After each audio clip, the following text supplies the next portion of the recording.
Over the past few weeks, we've shared several crucial expertise for new farmers to get up to sprinting speed in Mzansi's agri sector.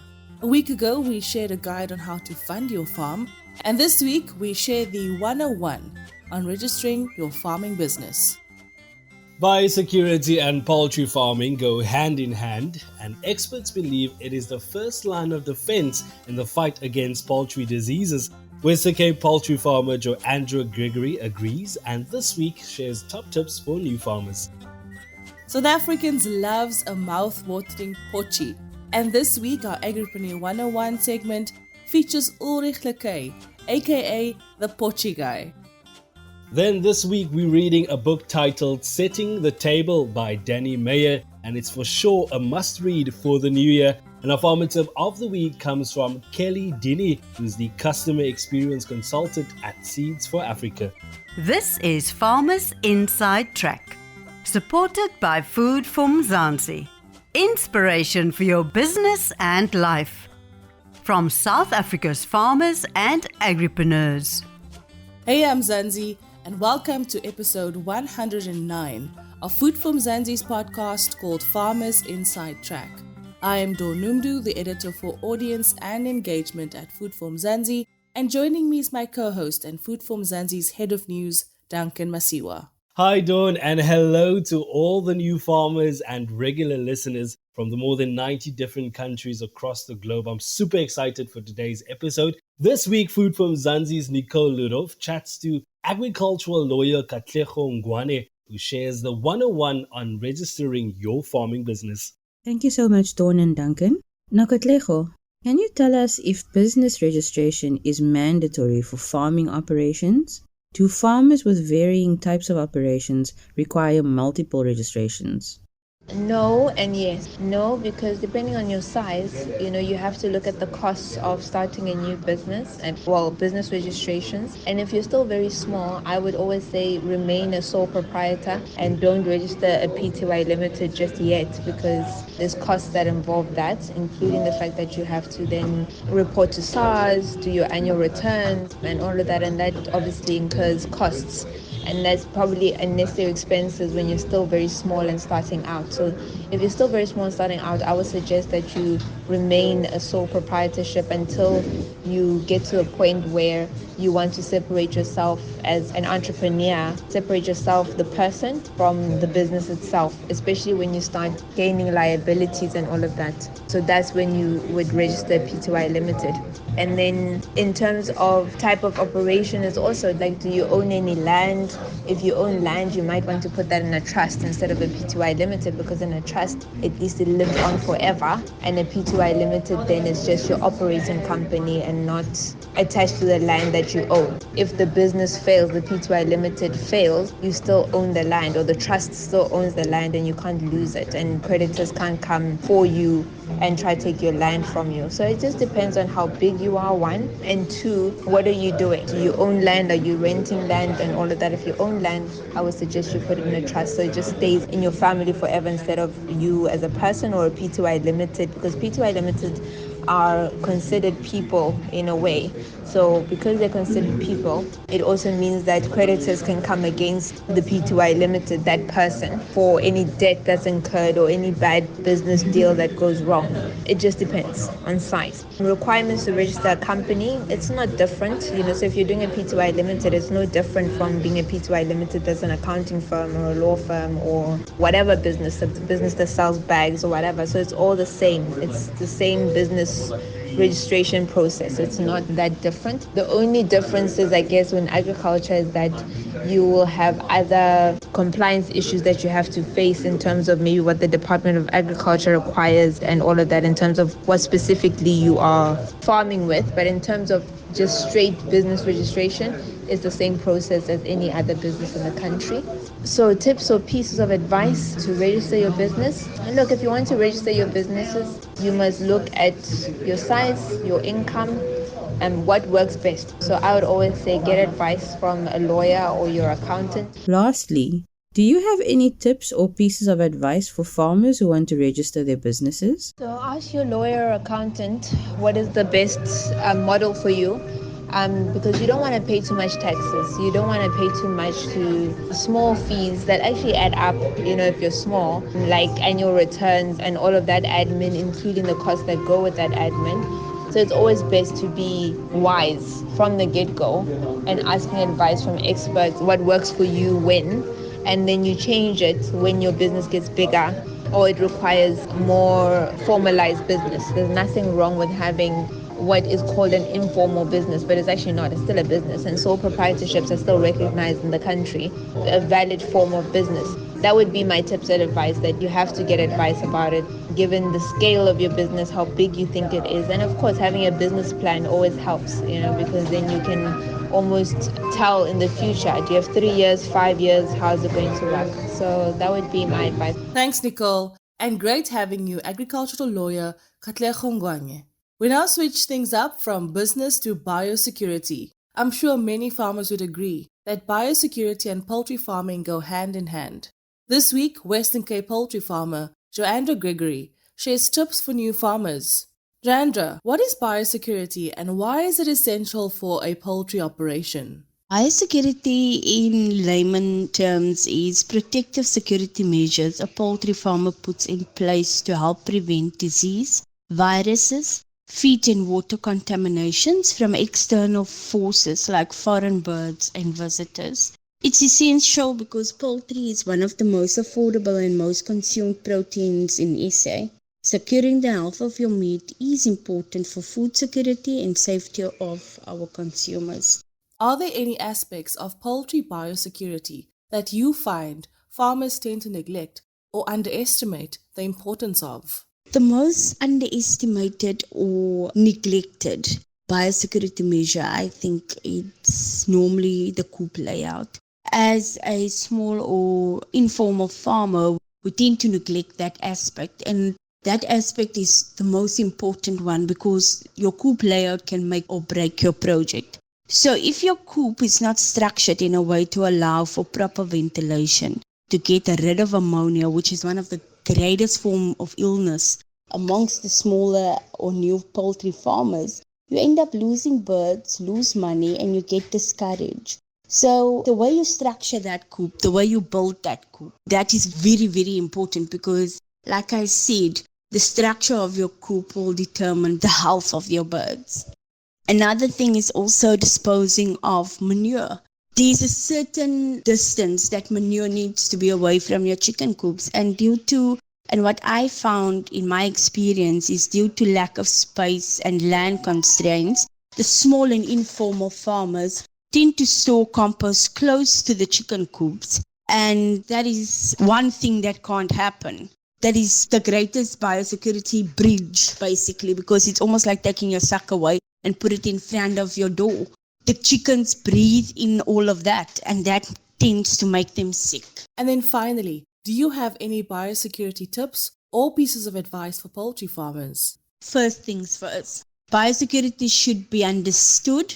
Biosecurity should be implemented from the get-go. It's an everyday thing. You can't pick and choose when you want to do it. They say practice make perfect, and in this case, promote animal health. It's an everyday thing. It needs to be practiced on a regular basis. That will be my tip. And I know as a small farmer, you have hundreds of duties, but in your day-to-day operation, I will say pick 3 biosecurity processes, implement it daily and stick to it. That will be the easiest way. So you pick the 3 that is manageable out of everything that you can do and stick with it. It will improve the health and the growth of your chickens. Great having you, Western Cape poultry farmer Jo-Andra Gregory. Listen, South Africans love a mouth-watering Potjie, and this week, our Agripreneur 101 segment features Ulrich, also known as the Potjie guy. Now, his aim is to deliver the traditional Mzansi flavor without all the hassle, of course. Ulrich, tell us a bit about your business. I'm from a town called Paul. I moved up to Pretoria in 2001, where I studied a degree in business, and I moved into corporate or worked in corporate until about 2017. I always had a passion for cooking. I always had a passion for making food for loved ones, and I felt that this business would be a way that I could actually do that for more people. I enjoy cooking and I enjoy cooking for friends. And the particular food that I enjoy cooking is hearty, feel good type of food. I realized that in Gauteng, I guess, people don't always necessarily have the time or the energy to prepare that kind of food. I mean, some of our meals can cook for up to 4 to 5 hours. So I realized that there is a niche for me to create this and to cook this kind of food, which makes people feel good. What made me think that this is viable is that I received a request from two close friends, two separate dates. I think it was a Saturday and a Sunday. And this was in 2015. I made potjie, I made lamb shank for the one party, and I made seafood paella potjie for the second party. The feedback that I got from those events was so rewarding that I thought to myself that I should commercialize this. I had always heard that if you do something that you love, that it doesn't feel like work. That was how I felt about cooking these meals. So I looked for whether there are other people or other companies that do this kind of work. I didn't find any, and I thought that I need to commercialize this. So recipes, consistency, that sort of drove me to start this business. What keeps you inspired and motivated? It's about supply and demand. It's about knowing what your product is and knowing that there is a market that wants that product, how you differentiate yourself or your product from your competitors, and deciding what the differentiating factor is. The challenge is getting people to buy your product. Once you get through that, it's a lot easy. You get repeat business, repeat customers, your reputation improves or increases, and it allows for your brand to grow. From a rewarding aspect, for me, it's always rewarding when I get positive feedback from a client. So whenever I get the feedback saying that it's one of the best meals or oxtail or dumpling or whatever the case may be, that it's one of the best that they've eaten, or even that it reminds from childhood memories, possibly a grandparent or parent making this kind of food, that's really rewarding for me. What are your 5 tips for aspiring agripreneurs who may want to follow in your footsteps? First tip is know your product. So know what it is, understand who else is doing it or making that product. Understand what is your differentiator. So are you making low cost at high volume, or are you making a high quality but lesser volume, possibly for a niche market? Know what your product is. The second tip is distribution. You can have a product, but if nobody knows how to get it, then you'll struggle to make sales. So my piece of advice is that you look out for places where you are able to distribute or sell your product. That'll give you an idea also of the volumes that can produce or that you can make. It'll also tell you whether it's something that you can do full-time or part-time. That's a big thing, that you might think that you can sell your product full-time, but demand for your product doesn't allow that. Then it'll help you to know that maybe for the first year or 2 years, you do it part-time, and then as it scales up, you can then consider going full-time. My third piece of advice is, in your journey of doing this, find partners, connect with people. For me, it was important that I connected with people that could introduce me to distribution, to marketing opportunities. So find contacts or reach out to contacts. We created very good informal networks prior to COVID through markets, Brown Sense Market. Get good partnerships to get your product out there and for you to also know what's happening in the market. The fourth tip is know when to say no. Clients will try and push or will try and make you alter or adjust your product. And typically it would be to save on costs on the client side. Know when to say no. Sometimes you have to walk away from business. Sometimes you have to walk away from a situation that will affect your business adversely. My fifth tip, know why you are doing it. Know why you're getting into business. If you're getting into business to make money, then you might not be doing it for the right reasons, and that might affect the quality of your product. So know why you're getting into this. If you are passionate about product, if you love doing it, if you love making it, that means that you will give your client the best experience, and you will make sure that you give a good quality product. Know why you're getting into this. That will really help you. It will be your tether and it'll help keep your direction with where you're going with the business. I'd say that is the last piece of advice. Before we let you go, next up, our book of the week, as chosen by farmers, is Setting the Table by Danny Meyer. In the book, he shares the lessons he learned developing the dynamic philosophy he calls enlightened hospitality. So it occurred to me that we must be doing something that I had to learn about, because if I'm a leader, as any of us are, we are charged with having a vision, holding our team accountable, and for doing the right thing. For me, what that had meant for all these years was doing the intuitive thing. And I felt that if I could only name what this was that was working, obviously, I could be a much more effective leader because I could lead with intention, if I could find language and words to teach me.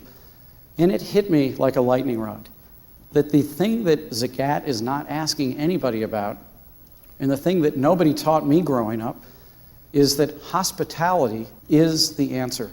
And that hospitality is a completely different discipline than service. And so I spent 4 years when I wasn't running restaurants and bringing up kids and trying to be a good husband, really trying to look in the mirror and find out what was working so well and what was hospitality. I've heard the word my whole life, but no one had ever defined it. I'd heard the word service my whole life, but no one ever defined that. And so I did a little bit of historic research, not a lot, because I'm a pretty intuitive kind of thinker. Here's what really occurred to me. I think that this country has pretty much gotten the kinds of economies it has needed when it most needed them. And I remember growing up in the 1970s primarily and hearing about quality. Quality is job number one. We're going to win with quality. And then I started hearing the word service. We're going to win by having the best service. And in fact, I think as a country, we did a pretty good job of coming back. We were getting our rear ends kicked by countries all over the world who understood that performance, which I define as excellence plus service, okay, how good is the product and how well do you deliver on the promise?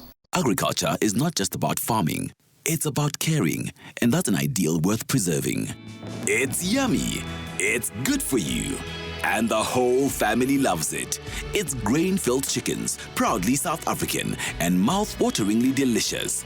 Discover a world of tasty goodness and visit Grain-Filled Chickens, .co.za, or like our Facebook page for more. Grain-Filled Chickens, a proud member of VKB. VKB, for the love of the land. Don, I don't know about you, but I'm definitely getting my hands on a copy of that book.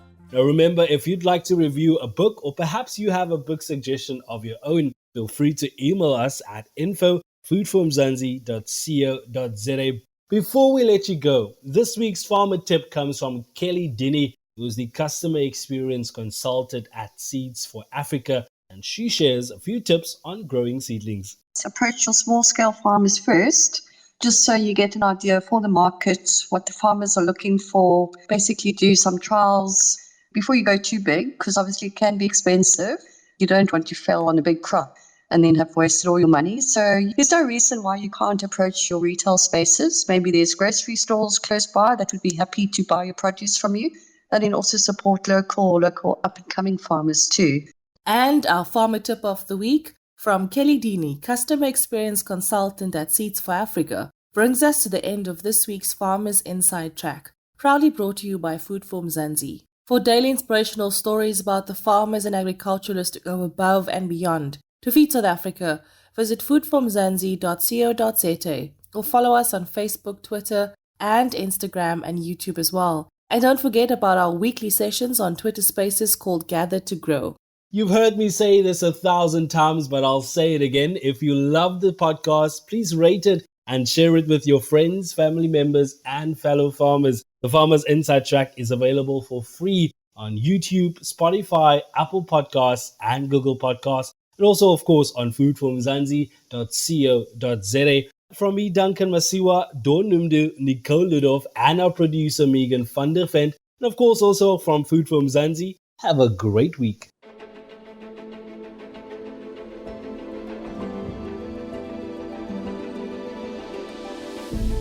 Corteva, is in it for farmers, for good. As a company solely focused on agriculture, we understand the impact of climatic and soil diversity, the unique requirements of each region, each farmer, each crop, and the need for sustainability. To this, we apply our global mind, with 5,000 researchers in more than 130 countries, ensuring farmers of advanced seed technology and guarding growing investments through innovative crop protection. Local investment includes research facilities on par with the best in the world and the largest private insectary in Africa. Advanced genetic breeding is combined with intense trials, testing and refinement in different bioclimatic zones to bring forth the best in-class products. Beyond in-seed value, our on-seed applied technology, on-farm crop protection, digital and agronomic solutions are all designed to optimize farmers' productivity, profitability, and sustainability. Because by being wholly devoted to agriculture, we have a deeper understanding of farming, the needs of our farmers, and the country's need for farmers. This is what drives our researchers to find new avenues for sustainable growth. It is the reason for having state-of-the-art seed production technology on home ground. Our motivation for creating effective, locally proven solutions to protect land and crops with care for the future. This is the world of Corteva in South Africa. Growing progress, enriching lives, now and for generations to come.